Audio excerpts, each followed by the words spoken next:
Welcome to Ability MKE Now. My name is Sue Roskopf, and I'm joined as always by Kurt Roskopf and Emily Gollmer. Here at Ability MKE Now, we are a show all about integration. We are bringing people together with disabilities and people without a disability, enjoying life here in the Milwaukee area. We all have different abilities, and here at Ability MKE Now, we dive into this topic of diverse abilities, showcasing and sharing a variety of aspects of ability-related topics. The concept of disability hits a wide range of possibilities. We could be talking about a physical or a mental disability, deafness, hard of hearing, blindness, chronic pain, mental health diagnosis, goal of substance use reduction, you name it. There are so many different possibilities that are all encompassing with the concept of disability. So with that, we are excited to bring some new friends into the show today. And as we do that, I'm actually going to pass this on over to the lovely Emily to introduce us to our new friends. So Emily, over to you. Okay, so we have a husband and wife team here, Michael and Isabel Hunsinger from Australia, or New Zealand, Australia area. And they are here to talk with us about brain health. Isabel is a MD and Michael is a culinary nutrition person. So yes, can talking all about the brain tonight in part one. Excellent. Welcome to the show. I was wondering if you could share a little bit about who you are and what brings you with us tonight. Well, hello, Milwaukee area. Welcome. All the way from New Zealand. Yes, here we are, actually in New Zealand, and you can tell by our accents that originally from the U.S. We moved to New Zealand in 2000 with our daughters. I'm Michael, and I'm a culinary nutrition brain health expert and a chef. And this is my beautiful wife, Isabel, who... I'm Isabel, Michael's wife, and I'm a medical doctor, retrained into functional medicine. If you're not familiar with functional medicine, we just get to the root cause of people's unwellness. You know, instead of just throwing pills at you, like we've been taught, or get you into surgery, or get you into counseling, we get to the real reason. And if it's a weed, we pull out that weed so that you can blossom and live your best life. Yeah, and so today we're going to talk about how does brain health affect the quality of life of everyone, not just one sector of the population, but everyone. We want to talk about quality brain health and the quality of life for everyone. So we're going to get into a few different topics in that. Okay, so did you want to lead us off with a story? Yes, I would. I would like to just share with you a little bit about my story and why I became a brain health expert. Truly, I did not think that this was going to be my path, but, well, you know how it goes in life. You're kind of like, you go through an experience and you're like, holy moly, this is a terrible experience. Well, I became a medical doctor in 1991 in Colorado. And in 2000, my husband and I moved to New Zealand with our two daughters because I was frustrated as a medical doctor. I felt like we didn't have a healthcare system in America. We had disease management. And I was like, babe, let's go find somewhere else in the world where everybody gets healthcare, whether they've got insurance or not, and we can help them. I can help them. And he goes, okay, where do you want to go? And I go, I don't know. But we ended up coming to New Zealand.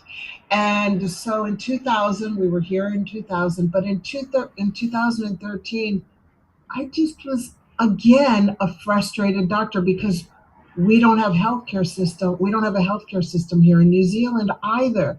It's just like America. So what I was running from, I ended up in, and I was like, this is so frustrating. People aren't getting better. I'm just managing their sickness, you know? I'm just keeping them away from the cliff. So in 2013, Michael and I agreed that I was going to give away private practice, just seeing one patient at a time. And I said, let's go on the internet. So we started Doctor on a Mission to help people prevent and reverse disease and give them hope in the process that they can prevent and reverse disease. So in 2013, I'm 53 years young. I'm a wife, a mother, a doctor, and a brand new entrepreneur. And this is not what I didn't learn how to go do social media in my medical training. And in 2014, I became super anxious. And when I get anxious and overwhelmed and listening to that inner critic in my mind, I don't sleep. And I only slept 2 hours every night for 17 straight nights. And by the end of that time, Michael didn't even know that this was happening, that I was going nuts, that I tried to take my life twice in 3 days. And by the grace of God, that plan was stopped, it was interrupted, and Michael found out and took me to the doctor, and the doctor said, Isabel, you need to see a psychiatrist. And for a medical doctor to be told you got to see a psychiatrist is like big, it's bad, it's badness. And the psychiatrist was great. I mean, lovely man. He knew what he knew, and he helped me with what he knew. And he started me on an antidepressant, and he started me on sleeping tablets. And he said, Isabel, you need to be on this antidepressant for the rest of your life. And look, I'll be honest with you. At that point, I totally surrendered. I would do whatever anybody told me to do because I just wanted to sleep and I just wanted to become better. But deep down inside, I said, we'll see about that. We'll see if I'm really going to be on this medication for the rest of my life. And then that caused Michael and I to go on this journey to learn all the things that are affecting people and why they're getting anxious and depressed. And now I'm way over on the other side because Michael's been walking alongside me the whole way. Now I'm off the antidepressants safely, okay? I'm sleeping well. I've got my joy. I know what voice I'm listening to, but here's the deal. It's not a mental illness issue that we're dealing with. It's a brain health issue. And when we learn how to take super good care of our brain health, we'll be able to have mental wellness and be able to deal with life. Because look, let's face it. There's more anxiety and depression in the world than ever before. There's more prescriptions for antidepressants, which I'm not against, but it's not a serotonin deficiency. If it was a serotonin deficiency, which is what the antidepressants do, is help with the serotonin, then we would all be healed from anxiety and depression, but that's not the situation. So now we're just passionate about helping people understand all the different things that go into taking care of this beautiful organ that we've got in our brain, in the top of our head, so that we can live a better life. And with Isabel, I mean, yes, I was there.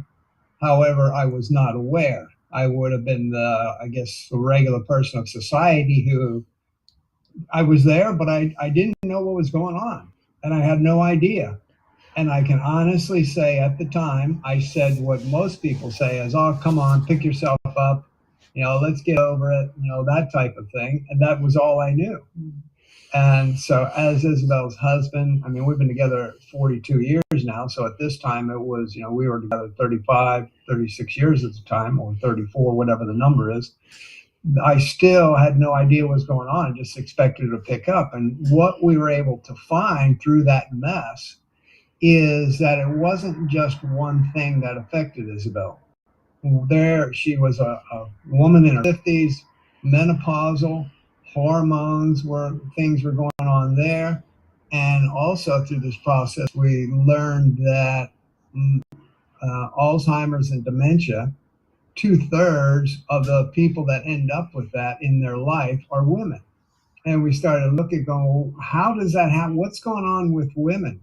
And so we backtracked, and as we'll talk about root cause in a moment, we had to get to the root cause of, well, what took Isabel to that? Yes, she lost her sleep, but why did that happen? Where did this anxiety and depression all of a sudden come from, that this woman just basically implodes in life? I mean, that's pretty much what happened. She just imploded and said, that's it for me. I can't do this life anymore. I'm out of here. And I'm just like, what? This is the most exciting. If you know Isabel, you will know she's the most exciting, vibrant, passionate, caring doctor, mom, human being on the planet. It's like, well, what's going on here?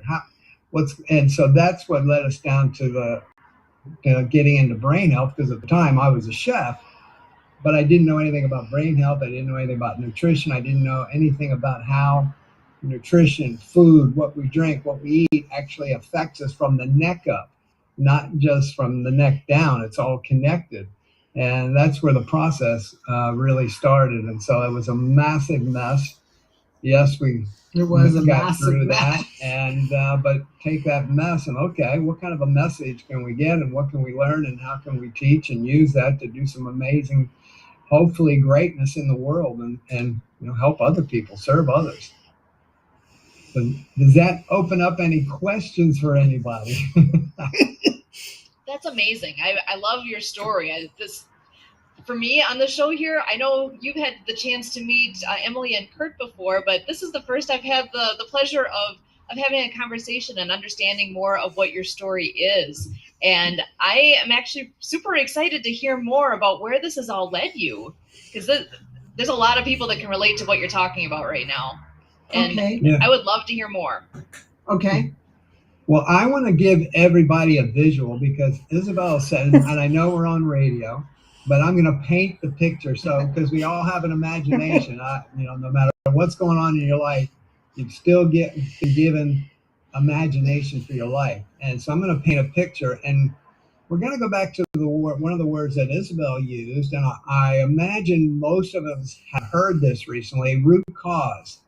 Okay, let's get to the root cause of the problem, or let's go upstream and find out what's going on. We hear that all the time, but what I find is most of us people don't actually, well, what does that mean? I mean, what does getting to the root cause, what does that actually mean?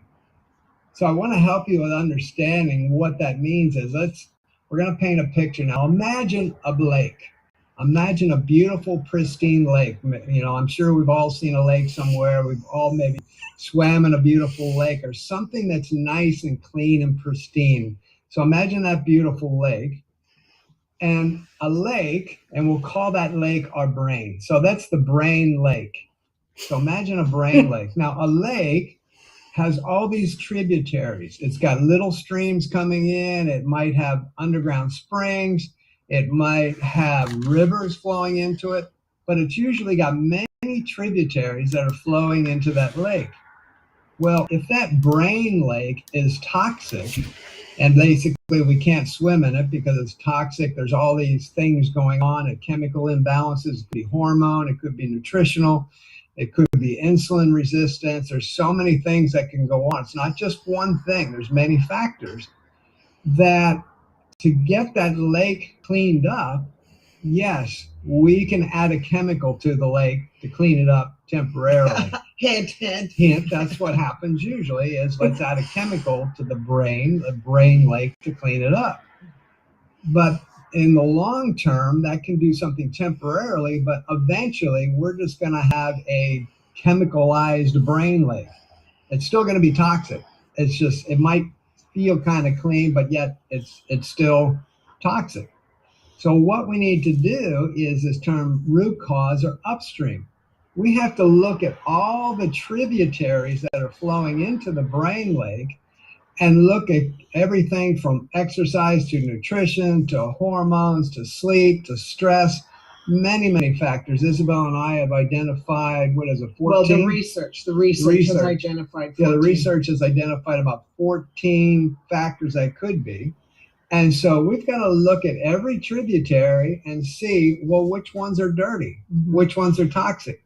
Some could be clean. Okay, we don't need to do anything with that tributary. It's a beautiful, clean stream coming in. Awesome. As we go upstream, we look, oh, this stream over here is kind of dirty and mucky and toxic. We got to look at that. Oh, there's a river flowing into the brain lake that's just muddy and dirty. Whoa, we've got to clean that up. So that's what we need to do. And that's what root cause and going upstream is. We have to look at the contributors to the brain lake and see which ones need to be cleaned, and then address those so they all clean up. So for long-term great brain health and a clean brain and a clean lake that we can all go swimming in and actually drink the water, we've got to clean up all the tributaries that are flowing into that brain lake. And so that, when you get that picture, you can now understand a little bit more. That's what root cause, that's what going upstream means. And that's what Isabel and I do with anybody we're working with in the area of brain health is whatever's going on, we need to take a look at the many factors that could be addressing that and then clean them up. Because we know what the downstream event will be if you don't take care of the upstream issues. Does that picture help? Does that picture help everyone?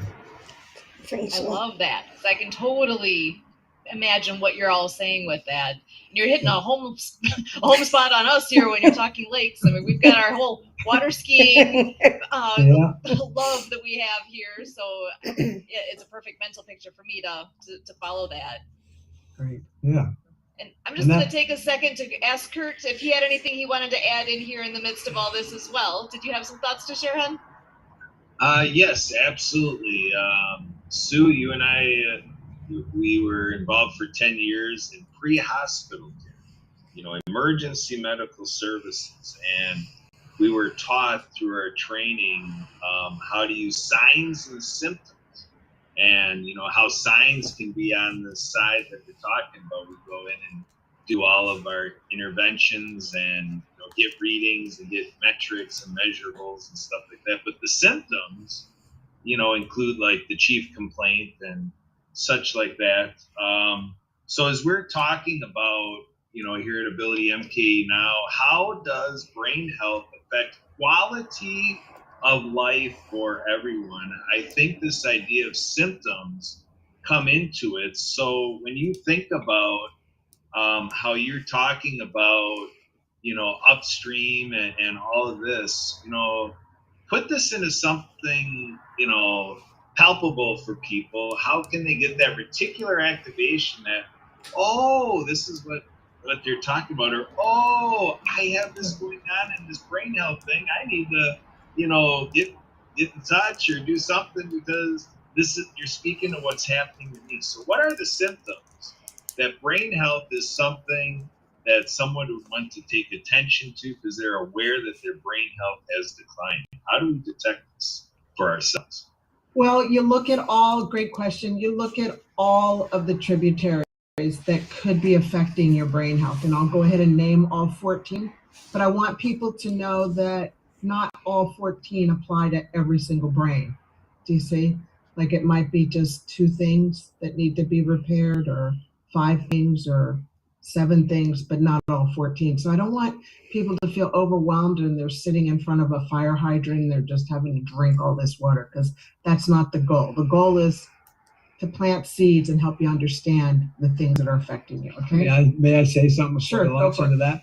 And Kurt, just what you were talking about there made me think of a couple different things. We need to understand symptoms. You said the word symptoms. Well, when we have a symptom of anything, that doesn't mean that day we got it. Let's say, just like if all of a sudden there's arthritis and that's my symptom.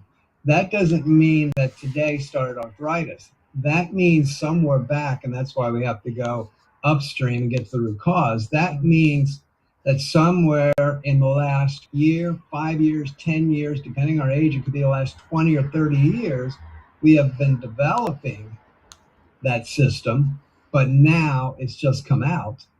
And so we really, us human beings, we have to pay attention to ourselves because we're our best doctor. We live with ourselves 24 hours a day. So symptoms is so important.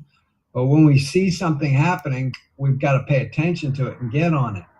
And so one of the things Isabel and I hear all the time is people saying, well, that's just old age. That's not necessarily true.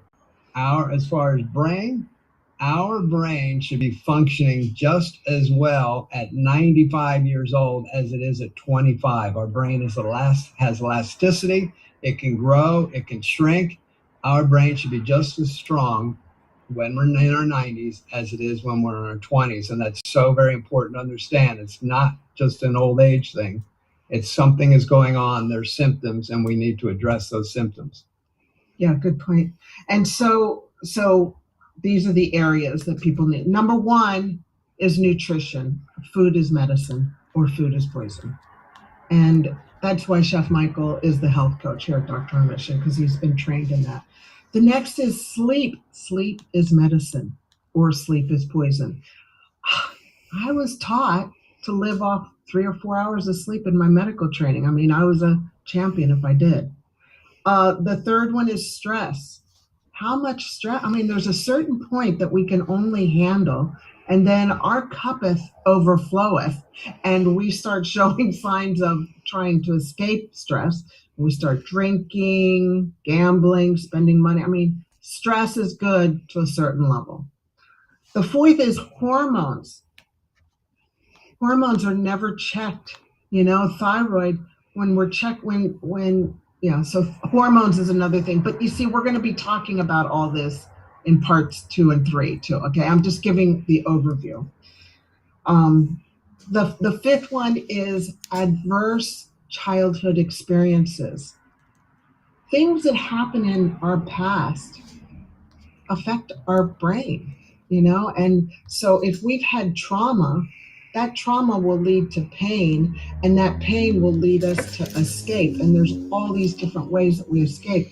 But I never knew that having a score of 4 or more for an adverse childhood experience that you can get on Google. Just Google adverse childhood experiences and you can get your score.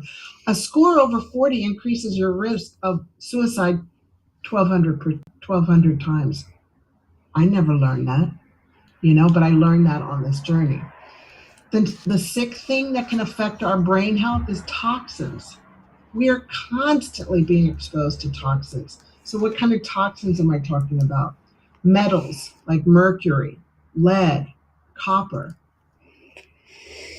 Organic compounds like petroleum, plastics, glyphosate, which is a pesticide that's being sprayed on food so that the weeds don't kill them.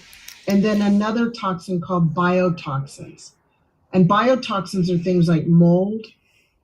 Herpes is a virus that can affect your brain health. People with Alzheimer's, their brains have been dissected. A lot of them have herpes type 1 and type 2. Glandular fever, Lyme disease. So that's just number 6 under toxins. Number 7 is relationships. What's our relation? I mean, are we connected? During this pandemic, people have been disconnected. Look at the rate of suicide around. Every 40 seconds, somebody is killing themselves. That blows my mind, but I understand it. It makes sense. We're not connected. Social media. The 8th one is gut health. Everybody needs to get their gut checked. Why? Because 80% of our brain chemicals are made in our gut. Our gut is our second brain. The 9th is exercise. Hey, we're not that into exercise, but exercise is really good. So we do it because exercise is medicine. That's right. Pump it up. Just keep the body moving. Number 10, I know I'm just rattling this off, but you asked for it, so I'm letting you know. Number 10 is, are you laughing? Laughing makes your brain happy. Are you resting? Are you allowing yourself to rest? We're all pretty flat out, right? But who's allowing themselves to rest? Michael and I have like this, it's a pact that we turn off all social media. We turn off from everything on the business for 36 hours every week. Is it easy? No, but we have to do it because we know it's going to affect our brain health if we just keep on pushing. The 11th is having productive thought management. What's your self-talk? What are you saying? What's my mentor, Dr. Amen, says, get rid of the ants. Ants are automatic negative thoughts. You know, whenever you have an automatic negative thought or an intrusive thought, are you kicking it out? Are you challenging it? Are you saying, is this for real? I mean, are you for real, or is this a truth, or is it a lie? If it's a lie, kick it out, but question your thoughts. Number 12 is spirituality. I mean, gosh, I have gotten super glued to God, more so, and to Jesus during this whole experience, because that's what's gotten me through the toughness that we've gone through. So it's like, what do you believe in? You have something What do you believe in? that you have a belief in that keeps you motivated and going, and a purpose, keeps you a purpose in life. Yeah, and for everybody, it's different. I just share what I know. Yeah. The 13th, we're almost to the 14th. The 13th is head trauma. The brain is 3 pounds of soft butter inside of a house with sharp edges. We let our kids play rugby. We let our kids bounce a soccer ball on the head. We let our kids play football. That's just banging the head and causing head trauma. The brain gets bruised. I mean, head trauma affects brain health and how we live and how we think. And then the 14th one is blood flow. What's the blood flow like to your brain? Are you getting enough oxygen? If you've got hypertension, high blood pressure, and you're on blood pressure medication, or you've had a history of a stroke, or you've had a history of a heart attack, that decreases your oxygen to your brain. If you've got sleep apnea, you know, you're snoring in the middle of the night and you're not getting enough oxygen, that's like killing off your brain. And our brain runs our whole body. So good brain health leads to good mental health so that we can live a happy, productive life. But bad brain health leads us to have bad mental health. So we are anxious and depressed and not dealing with this. And medicine hasn't addressed this yet. There's lots of research, but it's not commonplace. This is amazing. Everybody okay? Soaking this all in. I've been taking notes as you're talking, and I am absolutely loving this topic. I can't even tell you how much I'm looking forward to hearing more in future episodes here, so that we can dive in a little deeper and get our brains around this whole concept. Actually, Kurt, I'm going to have you hop back in here and give a 30-second wrap-up of your thoughts at this time.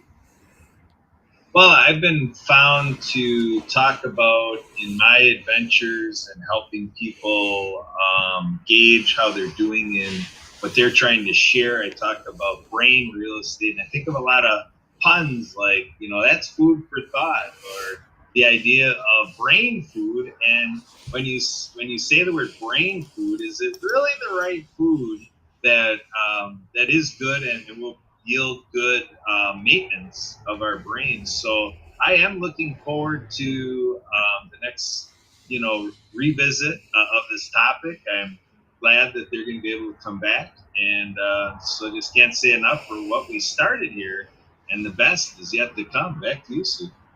Yeah, I can't thank you both enough for being here with us this evening, and truly, I think I'm speaking for a lot of people that hearing more is something that I can hardly wait for. So for all of us here at Ability MKE Now and all that we do, so Emily, Kurt, and thank you so much to the Hunsingers for being here with us tonight. Thank you. Thank you, everyone. Thank you, Milwaukee.